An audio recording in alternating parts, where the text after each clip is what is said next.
Joekzig, de podcast waar we gewoon praten met de mensen achter Jokes. De vereniging heeft zo'n 250 werkende leden die allemaal op hun eigen wijze een bijdrage leveren aan de Venlose vastelovend. Met jullie gaan we in gesprek. En vandaag met niemand minder dan Fors Joekjes ten 11e, de hier Rover Sleijen. Fors, wat ontzettend fijn dat je er ziet. Wel leuk dat ik erbij mag zien. Ja, nou ja, anders had ik je zo alleen gezet. Wie jij het met toch? Goed, nog een klein beetje grieperig, maar de griep die kan ik beter nu hebben dan de volgende week. We zitten nu in de week voor de hoofdbal, dus dan is het maar goed dat ik nu de laatste kuchjes en pufjes en dergelijke heb. Als ik dan dadelijk zaterdag maar weer gans fit ben. Zaterdag zien denk ik de belangrijkste minuten die je mag spreken en nog fors te bestaan. Tot je dan nog iets speciaals met de stem? Nee. Ik ga niet staan gurgelen of zoiets in de coulissen of wat dan ook in mijn stem. Nee. Dus die dag is inderdaad wel een hele bijzondere dag. Die natuurlijk 's morgens vroeg al begint met van alles en nog wat. Dus allemaal geheim. Maar uiteindelijk eindigt een dag natuurlijk met een prachtige hoofdbal in de Hoenderstal. Waarin de Stadsprins 2024 zich gaat presenteren aan de Venloneren. En die moet ik dan introduceren. En dat zien we wel bijzondere momenten inderdaad. Ja, we weten natuurlijk, tenminste we kunnen ons voorstellen dat de 3 hieren op de hoofdbal zaterdag wakker weer met de razelende valt. Die denken, eindelijk het is zo niet. Leeft dat gevoel op zo'n dag dan ook bij jou? Zeker. Ik vind het ook een spannende dag. Want de mensen moeten zich realiseren dat ze er dan al maanden met de voorbereiding bezig is. Met die 3 hieren. En de wils dat alles tot in de puntjes voorbereid wordt. Jokesweerdig, zo wie we dat dan zeggen. En op het moment dat het met een hofbal dan die presentatie is en ook het intern voorstellen, wat er een paar uurtjes aan van tevoren gaat plaatsvinden op een andere locatie, dan krijg je toch een stukje ontlading. En ik merk dan op het moment dat ik dan zeg van gruurs presenteer ik ook, de Hoergeit 2024. Aan de reactie van de zaal merk ik dan of het goed zit. En dat is eigenlijk pas het eerste moment dat ik toch een bevestiging van kreeg, want bij Jokes is het alleen de vorst die uiteindelijk ten Hoergeit uitzoekt en in een heel klein gezelschapje wordt het dan voorbereid. Maar dus zoals ik zomaar een uitgeleid kunnen hebben, tot ze de verkeerde is uitgezocht. Maar goed, er wordt heel goed over nagedacht aan de voorkant. Dat lijkt me wel een heel spannend moment ook. Het moment dat je die namen uitspreekt in de Hoenderstal. Kijk je dan, afgezien van het feit dat je nog Drees een keer even de zaal van wie vinden zij het? Sterker nog, ik kijk alleen maar deze zaal aan. Want ik ben dan heel nieuwsgierig van wie den Hoergeit landt. En aan de reactie van de zaal op dat moment weet ze of het goed zit of niet.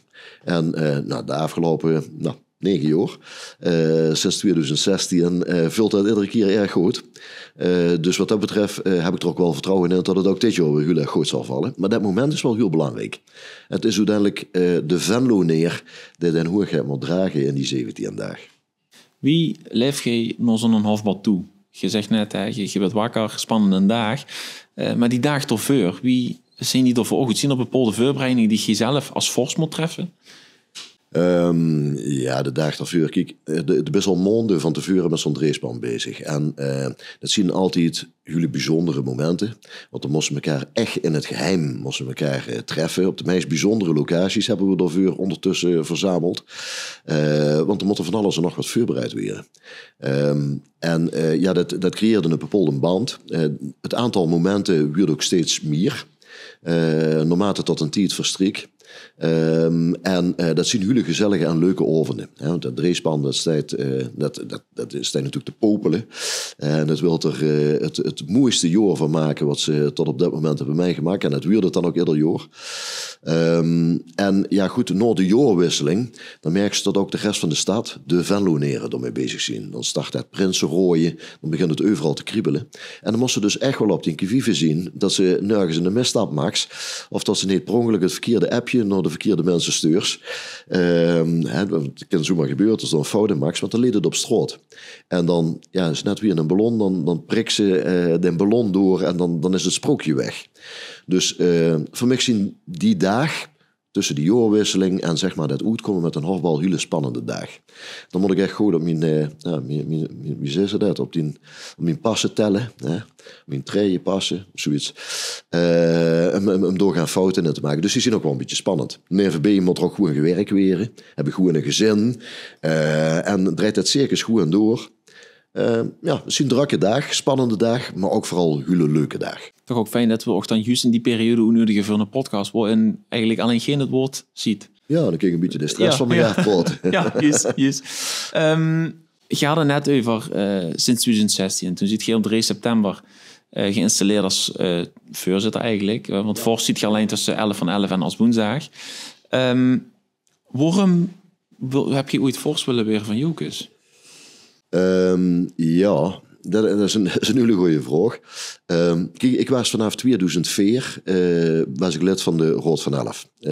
In de functie van burggraaf Pottekieker, oftewel voorzitter van de pers- en propagandacommissie. Niet zomaar een commissie? Nee, zomaar een commissie, dat bedoel ik.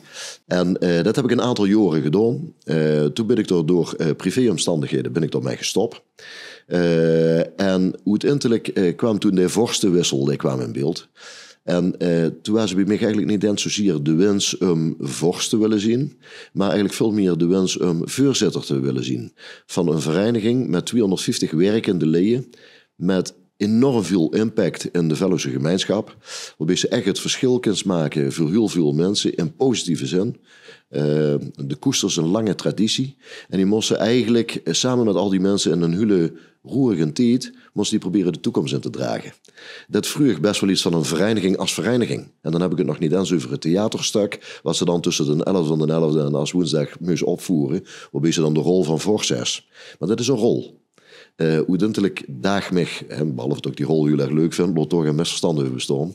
Maar die rol, die functie van voorzitter van zo'n vereniging, met zo'n hoop positieve vrijwilligers en zo'n hoop positieve energie, dat daagde mij goed.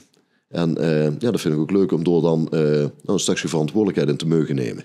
Maar hoe begint je dan op 4 september eigenlijk? Want niet snel daarna was, ik kan me herinneren, de jaarvergadering. Dan spreek je voor het eerst die leden allemaal toe. Hoe begint je als voorzitter, als het hoogste gezag eigenlijk van die vereniging? Ja, ik begin gewoon met een voorganger een stukje te losgelaten. En dat was op zich natuurlijk een vereniging die ook al stond als een hoes. Die heeft het voortreffelijk gedaan, net wie al zijn vuurgangers.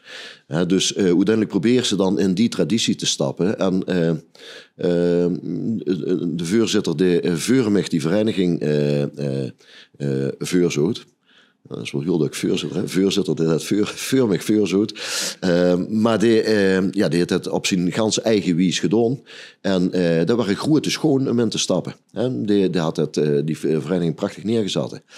Maar vervolgens wil ze door een stuk continuïteit borgen. Ik denk dat voor een vereniging als Jocus, op zich hele traditionele vereniging als Jocus, dat het door continuïteit een hele belangrijke is. En tegelijkertijd wil ze er ook een eigen draai aan geven. En dan wil ze er ook wel nadrukkelijk een eigen stempel op zetten. En dat moet ook. Leed door dan ook de grootste uitdaging? De grootste is denk ik de continuïteit, want dat is het belang van de vereniging. Een eigen stempel, dat is ook een klein beetje een eigen belang. Maar dat vond ik wel de leukste, ja. En wat is dan de stempel van Roel Versleijen? Ik vond het leuk om in elk geval met mijn eerste hoeigheid Venlo te verrassen. En door ook echt iets heel speciaals van te maken. En vanaf dat moment ook met de prinsenkeuzes vooral en ook de keuzes binnen de vereniging. Door ook een eigen gezicht te geven aan die vereniging. Een vereniging die op een verstandige wijze balanceert tussen traditie en geschiedenis en datgene wat erachter ons leert. En tegelijkertijd voldoende flexibiliteit en slaagkracht heeft om antwoord te geven op alle uitdagingen van deze tijd en die van morgen. En dat, ik vind eigenlijk, terwijl ik het zeg, dat het best mooi klinkt. Vind je niet? Ja, heel mooi. Maar dat liep me ook heel moeilijk, die geschiedenis. Want als ik even heel goed om in de kop reken, viert Jocus op 6 oktober dit jaar 183 kerstgezoet. Dat zijn 183 jaar alles bijeen aan geschiedenis. Hoe begint je dan met het borgen? Echt bij die tradities, die krentoetepap, die door de Venlo naar Noord gedragen werden. Een van de eerste dingen die we destijds hebben gedaan, herinner ik me toch wel, is dat ik met de toenmalige Raad van 11, met het bestuur, hebben we ons teruggetrokken voor een hijssessie. En toen hebben we gezegd van, waar staan we nou voor? Want Jocus wil eigenlijk voor alles staan. Hè? Dus het enthousiasme ook van de individuele vrijwilligers die we hebben binnen onze vereniging. We willen eigenlijk alles tot in de perfectie doen. En dat gaat natuurlijk niet, daar moesten keuzes in maken. En we hebben ons toen met die hijssessie de vraag gesteld, wat zijn nou de kernkwaliteiten van Jocus? Wat zien we nou echt? En toen kwamen we eigenlijk op 3 kernkwaliteiten uit. Dat was enerzijds de traditie, de geschiedenis, de quasi-chic, het theater van Klatergold en Parelwien, wat we eigenlijk altijd door de jaren heen ook in de toekomst willen blijven borgen. Een andere kwaliteit die we zogen, dat was de muziek. De Venlose vastelovensmuziek is door de ganse provincie en Wieterboete is die bekend. Dus alles wat met muziek te maken heeft, met opus jocus, met het JLVK, met verzin het maar. Dat willen we borgen. En het derde was jeugd. En dan is het over Jocus Toekomst. En de vereniging was op dat moment eigenlijk pas net gefuseerd met Jocus Toekomst, samen met Jocus, eindvereniging. En het goed borgen van dat deel van onze vereniging. En tegelijkertijd ook de herfsthanen. Iets wat niet direct onderdeel maakt van de vereniging. Maar wat we destijds in 2004 overigens heel bewust onafhankelijk van die vereniging hebben weggezet. Maar wel begeleiden. En onder ons vleugels hebben genomen. Dat vonden we wichtig. Zodat niet alleen de vastelovend nou goed gevierd wordt. Maar over 10 jaar, 20 jaar, 100 jaar nog steeds. Door ook echt gewoon te zorgen voor de vastelovens vierde van morgen. Ja. Dus het is niet alleen het nou of dat van wat er gisteren was. En de huurs dat ik wat oudere mensen, en ook ten alden adel bij Jocus, huur ze nog wel eens praat over. Ja, maar vroeger deden we dat zo. En mot dat dan allemaal wel? En is dat wel verstandig? En dat is, komt allemaal veel door betrokkenheid en door passie. En dat is fijn. En daar voelen we ons ook door gesteund. Maar tegelijkertijd, de tijd waarin we nu leven, vroeg af en toe ook wat andere afwegingen als de afwegingen die er in het verleden gemaakt zijn. En gelukkig werd ik me gesteund door een hele wijze rood van 11 tegenwoordig. En een heel goed bestuur, zoals dat vroeger overigens ook was. En samen met u bepollen we dan de koers om die vereniging op een goede wijze door alle roerige dingen te laten laveren. Eigenlijk, wie eerder in hoogheid zit, Minjo was het beste. Mag iedere vos ook wel zeggen dat zien periode het beste was. Zeker. En met de nodige relativiteit die erbij hoort. Het relativeringsvermogen. Hey, je had het er net al even gescoord over dat je enige periode burger potkieker zit geweest. Voorzitter van de PNP-commissie. Afgezien van de verantwoordelijkheid die je nu draagt als voorzitter van de ganse vereniging. Was het voor ook de grootste verschil in, of misschien is een hele grote overeenkomst tussen voorzitter van zo'n kleine commissie en voorzitter van de ganse vereniging? Dat is een lastige. Kijk, ik ben van mening dat commissievoorzitters, die zijn en commissievoorzitter, die mogen dus zeggen W van de RNT of W van de AZ of W van de PNP. Maar tegelijkertijd zijn ze ook bestuurslid van het grote bestuur van onze vereniging. Dus ze zien integraal mij verantwoordelijk voor het reilen en zeilen van de ganse vereniging. En de verleiding zal kunnen bestaan, dat hebben de huidige commissie- en commissariaatsvoorzitters absoluut niet, maar de verleiding zal kunnen bestaan dat ze eind op eind voor het belang van de individuele commissie of het commissariaat gaan. Dat is op zich natuurlijk niet goed. Je moet het altijd zien in een breder verband. Dus ik wil eigenlijk aanvankelijk zeggen, als vors of als voorzitter, ben je integraal verantwoordelijk voor de ganse vereniging, maar dat is eigenlijk iedere commissie- of commissariaatsvoorzitter is dat ook. Dus op zich is dat verschil nog niet aan zo heel erg goed. Ik merk wel dat op het moment dat je voorzitter bent van een commissie, dan hebben ze ook de zorg van al die commissieleden. Die hebben ze iedere dag in de fiets hangen. Maar ook de Joeks en de Jens samen met u. En als voorzitter van de vereniging hebben ze dat niet. Je hebt niet 250 werkende leden iedere dag nog een fiets hangen. Nee, gelukkig niet. Van de ene kant. Van de andere kant voelt dat ook af en toe ook wel een beetje eenzaam. Want dat huurt er dan ook bij. Want je kunt niet direct met die eigen commissie of commissariaatsleden sparren. Dat is dan het voordeel wat zo'n voorzitter of commissievoorzitter dan wel heeft. Maar goed, it's lonely at the top. Op zich goed fanloos. Dat is dan maar zo. Wie je voorzitter wordt van de PNP, kwam je toen bij Jocus of was je toen al de voorlid? Nee, ik kwam toen bij Jocus. Kijk,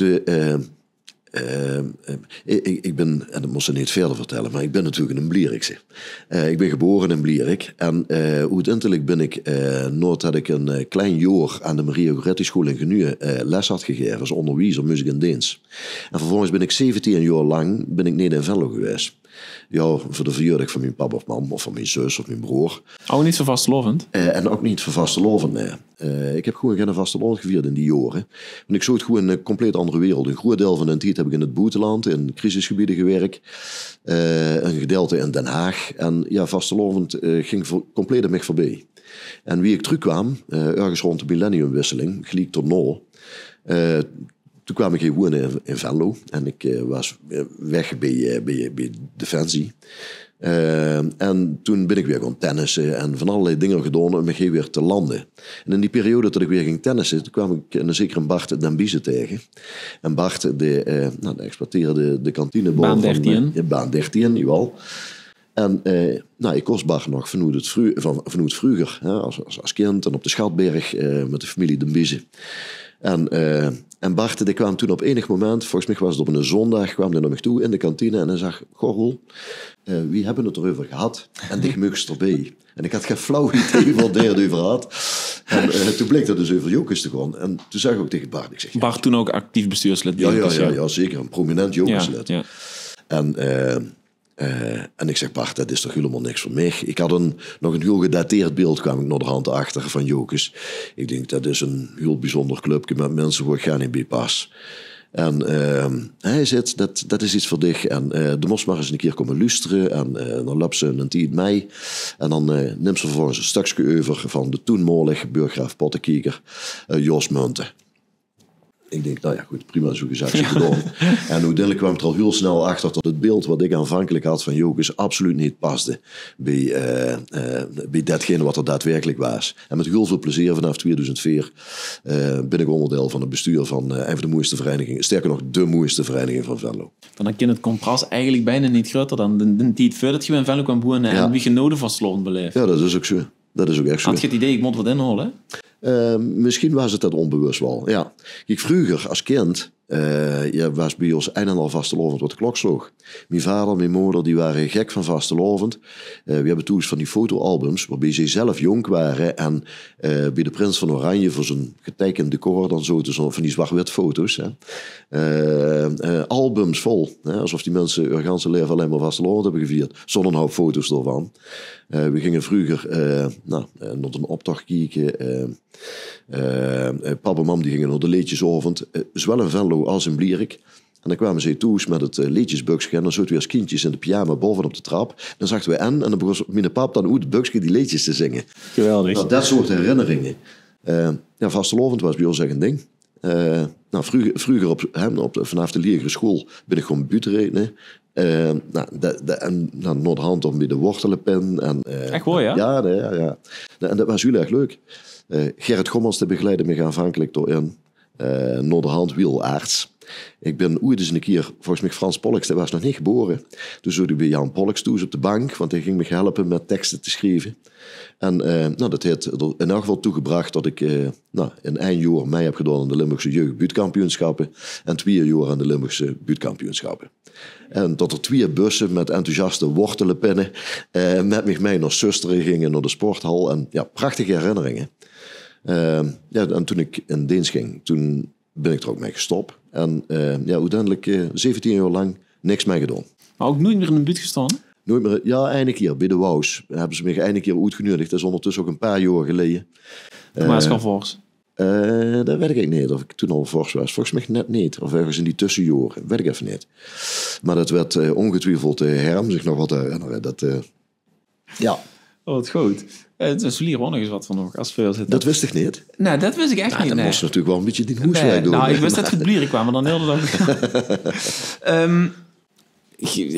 Je zit voorzitter, nou dan fors. Zaterdag geef je voor 17 dagen het stukje over, in feite. Maar stond je al die 348 dagen per jaar aan als voorzitter van Jokers?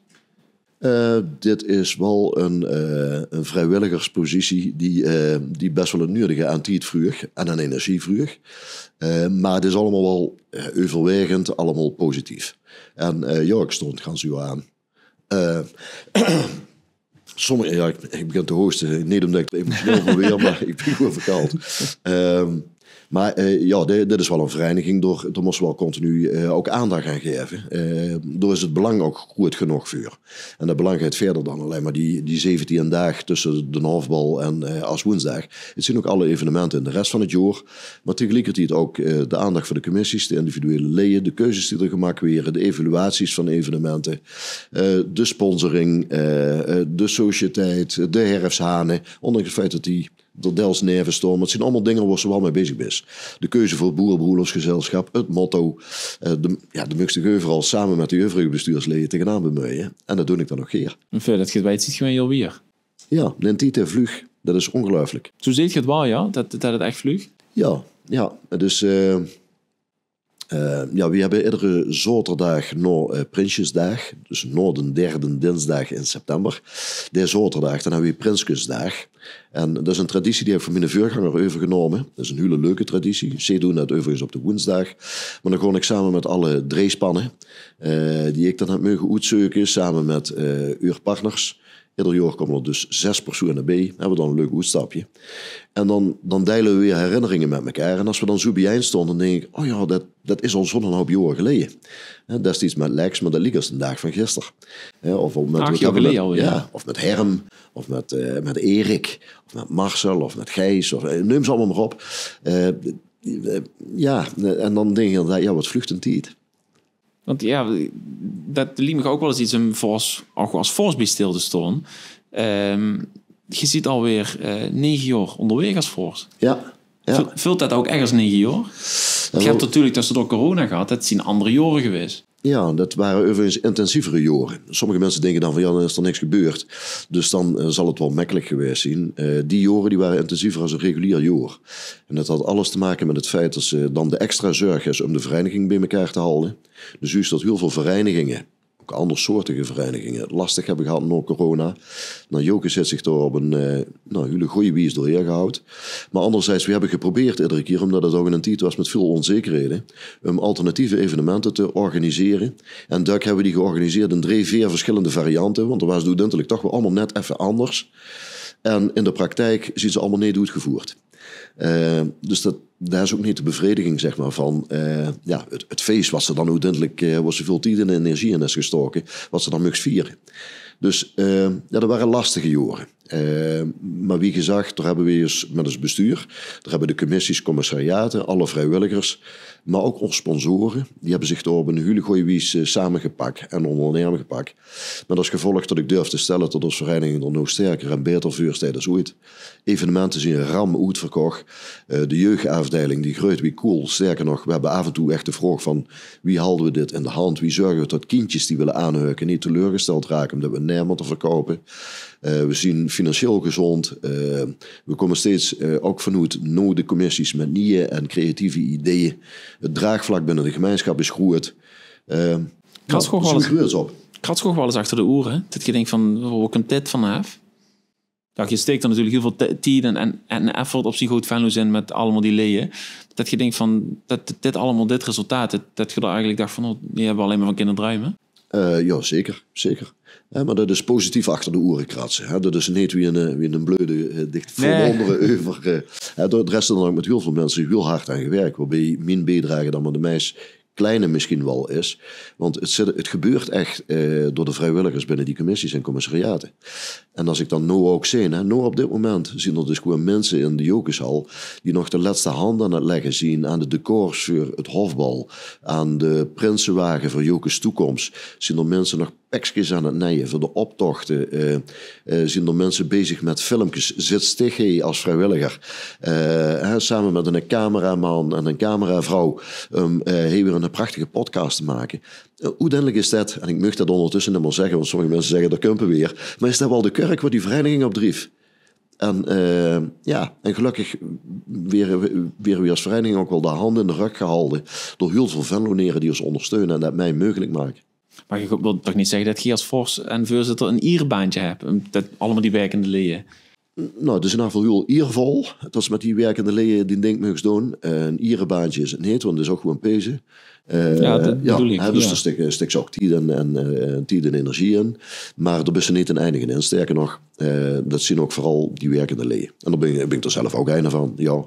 Wie viert voor zoekjes ten 11e vastelovend? Van, laten we zeggen, 4 dagen, zaterdags, wie dinsdag. We zien nog 's morgens op de wagen staan, zondags het défilé bij de kinderoptocht. Maar wie viert geen vastelovend? Misschien dan als Roversleien? Nou, er zit niet heel veel rolversleien tussen, want het programma is dusdanig dat we van 's morgens vroeg wie 's avonds laat eigenlijk wel met de rode paard zien. Er zien een beperkt aantal momenten dat we ook wat vrije ruimte hebben om even samen met vrouw en kinderen of kind zelf op paard te gaan, of even wat familie of vrienden te ontmoeten. Maar voor het overige zien we als gezelschap onderweg. En bijvoorbeeld zo'n zondagavond, dat is zo'n moment, dan hebben we even wat ruimte om ook ons eigen ding te doen. Maar voor het overige is het wel dat we echt met elkaar onderweg zijn als gezelschap met het racepan. En dat is ook superleuk. Dan ligt het me ook wel van belang dat die mensen hem nog heer. Kijk, je ziet bestuur, je ziet de wieze rood van 11. Maar dat het dan ook bot wordt onderijn. Ja. En dat houdt het gelukkig.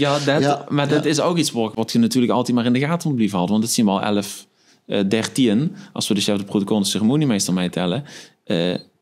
Hanen, moet je dat zeggen? Ja, dat moet je zeggen. Dat zijn ook mensen met een eigen mening en af en toe redelijk eigenwijs. En dat is ook prima.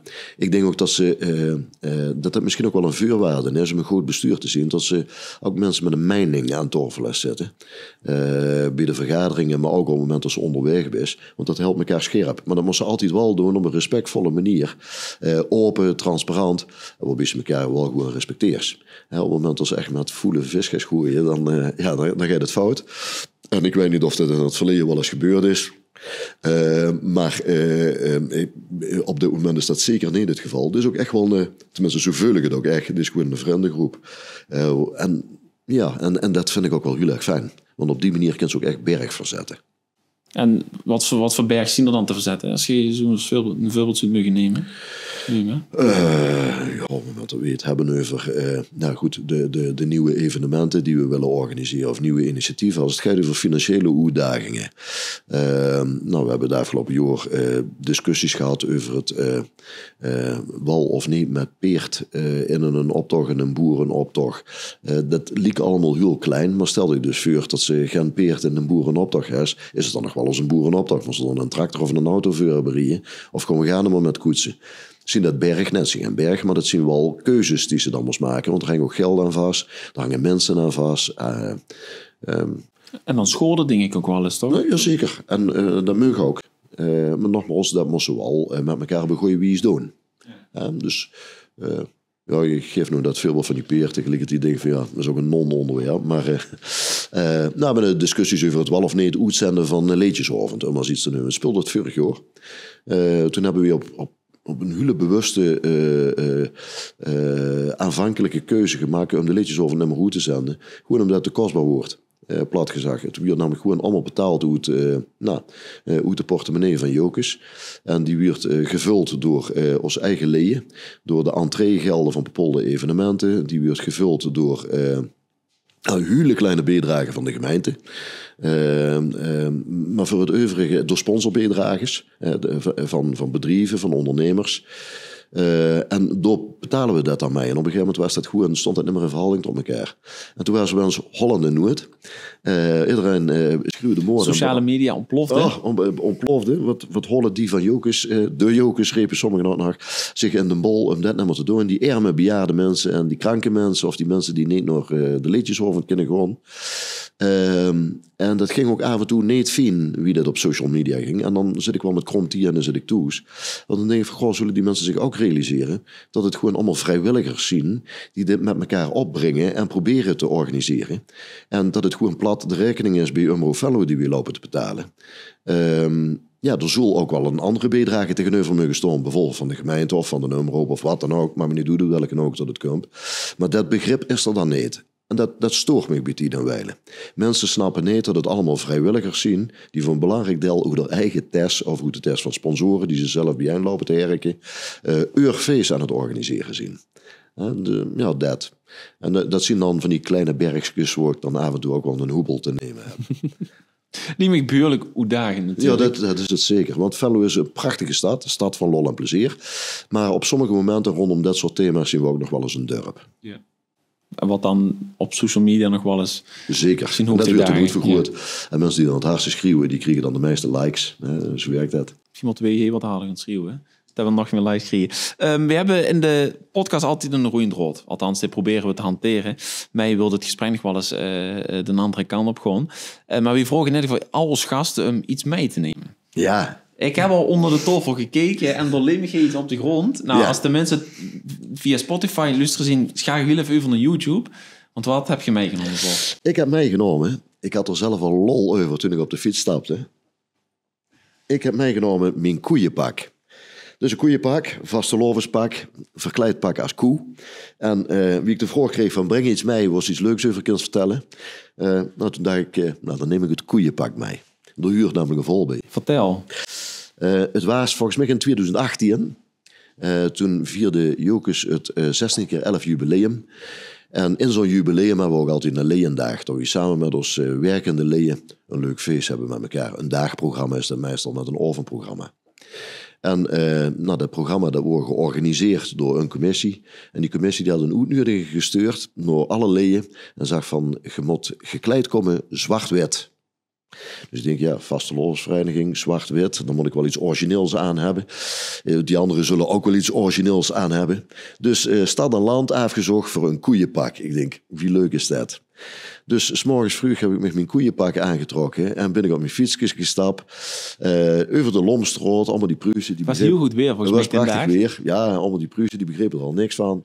En ik kwam dan hoog een beetje stadhuis, want daar zullen we namelijk verzamelen.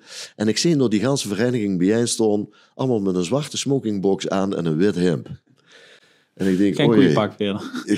Ik was de enige die verkleed was. En ik voelde me, op dat moment knap opgeloten en beroerd. En ik denk, kan ik me nog omdraaien en de hoes te gaan? Wil ik dat überhaupt? Nou, de eerste die hadden me al gespot. Ik denk, dat gaat hem niet weer. Dus ik denk, ik doe net alsof ik gek en Henkie ben. Ik haal mijn koeienpak aan. De burgemeester die ons ging ontvangen op het stadhuis, die keek me aan wie in een abelberoestig horloge. Die dacht, wat is dat dan? Maar ik heb de hele dag gewoon gedaan alsof mijn neus bloeide. En iedereen heeft er volgens mij een heel hoop lol en heuvel gehaald. Dus dat koeienpak, dat heeft vanaf dat moment redelijk geschiedenis geschreven binnen de vereniging. Is dat ook een beetje de kern van de vastelovend? Ja, vind ik wel. Kijk, vastelovend, we proberen dat op een hele traditionele en serieuze en professionele manier te organiseren. Maar de kern van het feest is natuurlijk wel gewoon Joeks en Jen. En daarin moesten ze zich ook wel niet zelf te serieus nemen. En op het moment dat ze zelf begint te geloven dat het sprookje tot het waarheid is, dan is ze verloren. Het is maar gewoon een theaterstuk. Wel een heel belangrijk theaterstuk, maar het is maar een theaterstuk. Dus ze zeggen wel eens van alle onbelangrijke dingen is vastelovend de belangrijkste. Nou, dat is natuurlijk ook zo. Maar het is wel een onbelangrijk ding. Je begint een hele mooie mee af te sluiten voor ons. Prima, dankjewel voor dit gesprek. Ik vond het erg leuk. Ja, ik vond het fijn dat je er geweest ziet. En we kijken hoe het wangen zaterdag aan nog leppen. Ja, het zal een hele mooie, denk ik, weer. Ik weet wel zeker dat het een hele mooie... Het wilde in elk geval het beste dreespan van 2024, dat weet ik wel zeker. Kijk eens aan.